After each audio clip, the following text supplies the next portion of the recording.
तो वहीं दिल्ली के इतिहास से जुड़ी कहानियों पर आधारित एवीसीजी सेक्टर को अब दिल्ली सरकार पूरा सहयोग करेगा। इसकी घोषणा कैबिनेट मंत्री कपिल मिश्रा ने की। दिल्ली सचिवालय में एनिमेशन फिल्म कुरुक्षेत्र की स्क्रीनिंग पर कैबिनेट मंत्री कपिल मिश्रा ने कहा, हमारी पौराणिक कथाएं और इतिहास बिल्कुल सत्य है।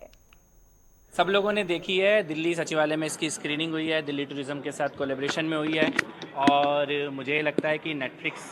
ने ये जो विषय चुना है और भारत का एक इतिहास है जिसके बारे में उन्होंने विषय चुना है और बहुत ही सार्थकता के साथ इसको बनाया है। और मैं यहाँ पे आह्वान करता हूँ सभी जो ऐसे प्लेटफॉर्म हैं, OTT प्लेटफॉर्म हैं, सभी जो कंटेंट क्रिएटर्स हैं, उनका ये आह्वान करता हूँ कि दिल्ली की जो ये कथाएं हैं, दिल्ली की जो गाथा है, दिल्ली का जो असली इतिहास है और भारत की जो संस्कृति और परंपरा का सच है, वो इस प्रकार के आधुनिक तकनीक का इस्तेमाल करते हुए क्रिएटिव तरीके से कंटेंट क्रिएटर्स को बनाना चाहिए और समाज इसको देखना चाहता है, सुनना चाहता है और ये बहुत ही पॉपुलर भी होगा और बहुत इफेक्टिव तरीके से इसको बनाया गया है। क्षेत्र का क्योंकि संबंध महाभारत से है और कहा ये भी जाता है कि महाभारत तो शांति संदेश है, तो इसको लेकर आप क्या मैसेज, अगर आपने अभी पूर्व में भी कहा भी पिछले अपने बयान में कि दिल्ली से भी कहीं ना कहीं एक ताल्लुकात लगता है, तो